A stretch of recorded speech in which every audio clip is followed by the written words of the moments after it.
Hey guys, what's up? It's Snake here, and we're playing on Underground in Modern Warfare 3. And we're doing some Spec Ops today. This is survival mode.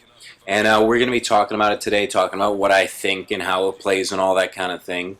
And eventually, probably later today, maybe even tomorrow early on, I'll be coming out with a multiplayer video as well, talking about the what I feel about the multiplayer, how I feel it really stacks up to Modern Warfare 2, how I feel it stacks up to Black Ops, and is it all it's cracked up to be? Is it what they said it was gonna be? Stuff like that. Do I like it, etc., etc.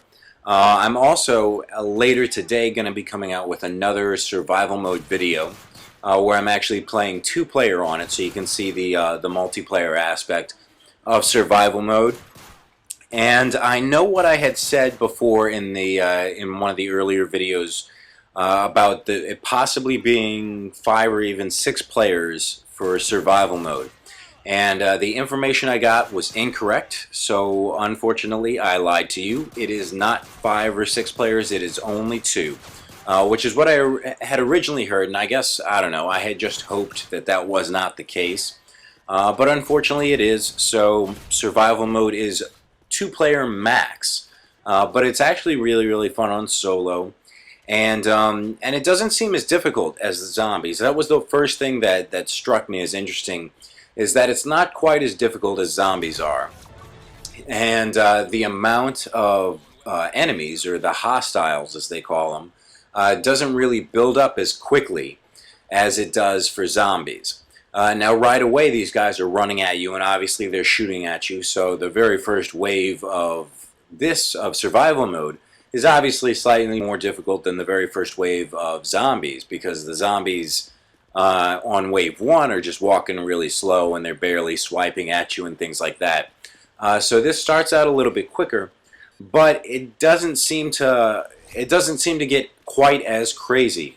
And every time there's like a big round, let's say it's like a helicopter round, it's just the helicopters without people, or it's just the juggernaut without people.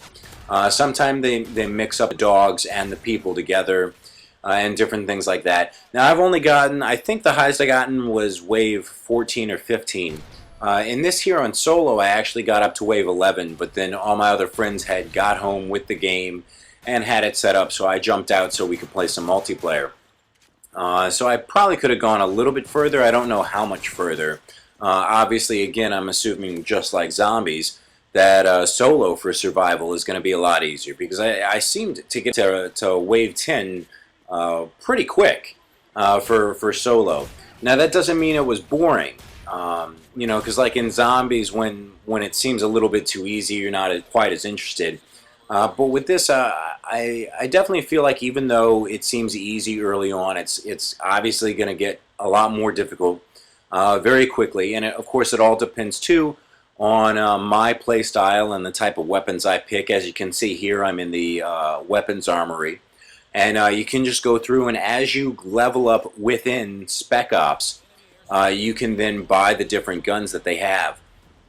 And, obviously, my first question was, what if I'm a high level when I'm starting out? Doesn't that make the first 10 or 20 rounds or whatever that much easier, because I can buy the better weapons? And the fact is, you always start out with 0 money. And as you could see, the cheapest weapon was $3,000. So they definitely make it so that you can't just jump in and buy the AK-47 or whatever the best assault rifle is, or the best submachine gun right away, because you won't have enough money. You need to go through a couple rounds first to get it. And then of course the big problem too of going through and picking up the best gun right away, or as early as you can, you're not going to be picking up ammo at all. You're not going to be finding them dropping any weapons that are compatible with the gun you have. Because as you go through, like right now I've got this assault rifle, but I also have, I forget if I have a shotgun or an SMG or whatever, but at this point in time, that's what they're dropping, is the SMG ammo and the shotgun ammo. So as I run over their dead bodies, if I already have the gun, I'm just going to get more ammo, rather than having to go back to the armory every time to buy more ammo. So all in all, I gotta say this is a pretty fun game. As you can see here, I'm shooting down some helicopters, And this is one of the separate rounds where you don't see any actual enemies running on the ground, but you have to deal with the airstrikes that they're throwing at you. They also come in with Juggernaut. There's of course the dogs with C4. There's suicide bombers, so actual people that have shotguns as well as the bomb strapped to their chest.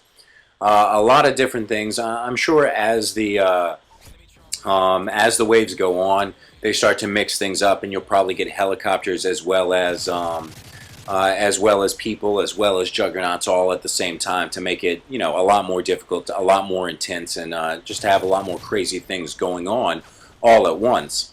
And of course, you can have the kill streaks and stuff too, which would really help you out. Predator missile on this guy would probably work really, really well.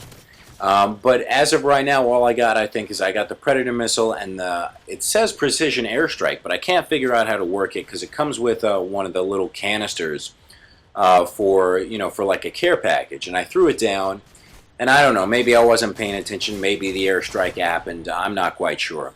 But anyway, I'm going to keep playing it and figure out more stuff, and I'll get back to you soon. But until next time, guys, peace out.